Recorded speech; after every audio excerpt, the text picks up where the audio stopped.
Shanghai international airport. এখান থেকে আমি একটু পরে 30 মিনিট পরে ইস্তাম্বুলের উদ্দেশ্যে রওনা দিব।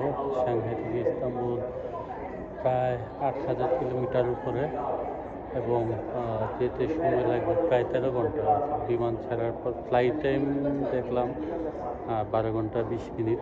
12 ঘন্টা 20 মিনিট শুধু বিমান ফ্লাই করবে, এত দীর্ঘ সময় বিমানে বসে থাকা অনেক কঠিন ব্যাপার। আমার লেখাটা এর মধ্যে সবচেয়ে বড় জার্নি হতে যাচ্ছে। কী বলে 12 ঘন্টা 20 মিনিট বসে থেকে। এটা হচ্ছে সাংহাই ইন্টারন্যাশনাল এয়ারপোর্ট। অনেক বড় তো অবশ্যই, যতটা বড় এবং যে টার্মিনালগুলো অনেক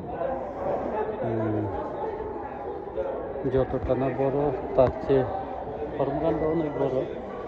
এই যে বিমান দেখা যাচ্ছে, এটা তো আসলে এয়ারপোর্টের এক মাথা থেকে আরেক মাথা পর্যন্ত